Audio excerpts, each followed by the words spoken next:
Hello, Rod Lyver, you're on the air. Well, hello, Patty. How are you? Grand today, man. You? Great, buddy. Top shelf, to quote you, I guess. Love it.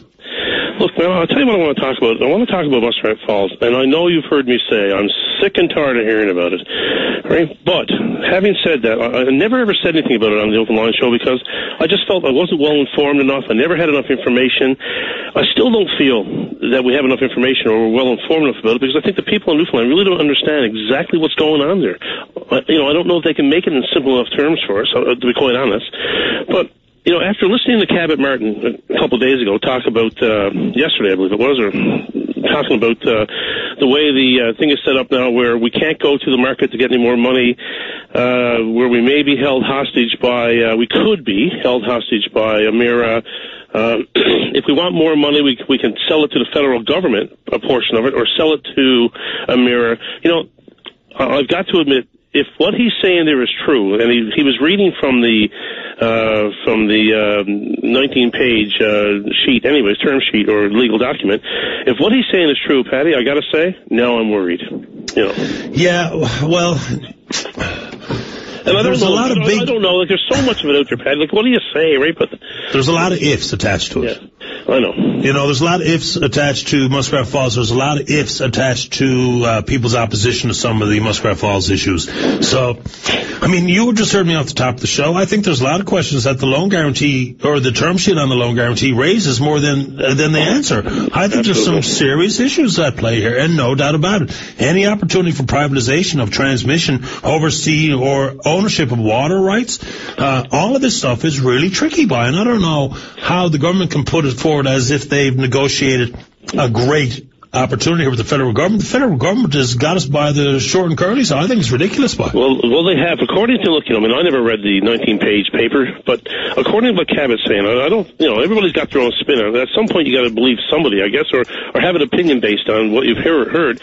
So if what he's saying is true, I'm worried. And to hear that we can't go outside the loan guarantee to get any more money if we go in cost overruns, that we've got to take it from our own general revenues. When you consider the price of gas or oil is down, now will it stay down? No, I don't think so. That'll all balance itself out.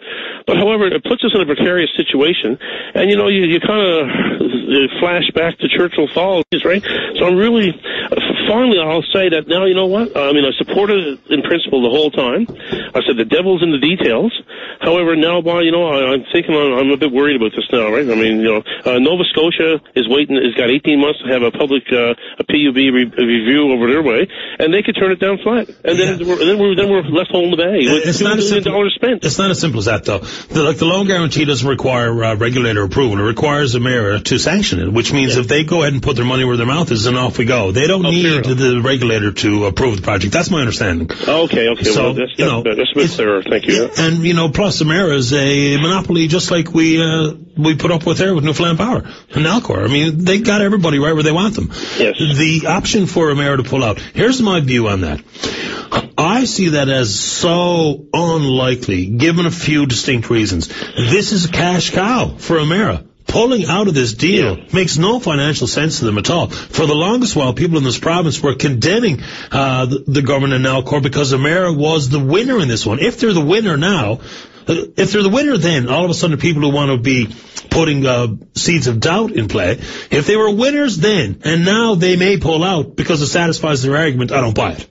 No, you're absolutely right, Patty. Look, some of the biggest concern I have about it is that if we can't go to the market to get more money, then but the option is there that we can sell it to Emera or the federal government. I don't like that option. Yeah, I don't like that option either. But that's one of those big ifs that is just so unlikely.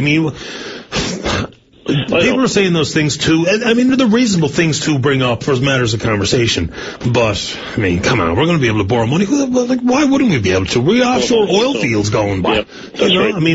The province is in a pretty good fiscal position here, and to pretend that we're never going to be able to borrow any money again because of this is a bit flimsy, in my opinion. Well, yes, and I started by saying, if what he says is true, right? I have no reason to disbelieve him. I know everybody's got their own spin spin on it. But, geez, there must be somebody out there, an independent something or other, can take all that and say, look, here is what it says. It doesn't say anything else, and it'll leave everybody's fears, right? Well, but the caveats are real, though. What caveat points to are real extensions of possibilities. Whether or not they are likely, then that's part of what you're presented with a speculative issue.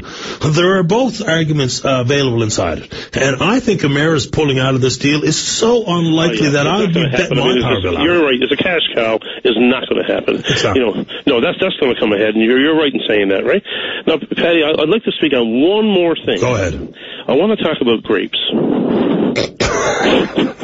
If you must. Well, I just want to tell you a quick little story. It's less than a minute. Okay. A duck walks into a bar, and he says to the bartender, have you got any? Well, we don't serve grapes here, we serve alcohol. So the duck leaves. So the next day, the duck walks back into the bar, and he says, hey, have you got any grapes? He said, look, I told you yesterday, we don't serve grapes here, beat it. So the third day, the duck walks into the bar. The bartender says, what do you want? He said, do you have any grapes? He said, look, get out of here. If you ever come back and ask that again, I'm going to nail your bill to the bar. So the next day, the duck walks in the bar, and the bartender goes rid of his mind. He says, what do you want? He said, do you have any nails? He says, no. He said, good. Do you have any grapes? Right, thanks. I figured yesterday we had the wrath of grapes. We did. So I figured I'd toss in a little better story. I appreciate the call today, Rod. All the best. Thanks, buddy. Yeah, bye-bye. Bye-bye. Yeah, the grapes, but that was a reasonable conversation yesterday. We do get some crappy produce every now and then. There's no doubt about that. And, it's so costly. And now they're forecasting there's a steep rise in the price of meat next year for all the obvious reasons.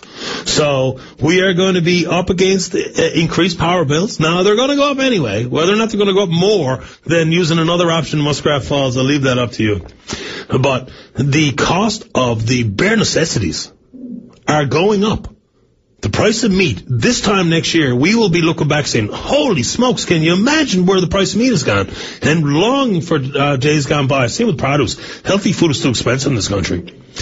It's no wonder we've got a bunch of fat people and a bunch of obese men, women, and children going around the country because it's easier to stuff your gob with the most unhealthy stuff.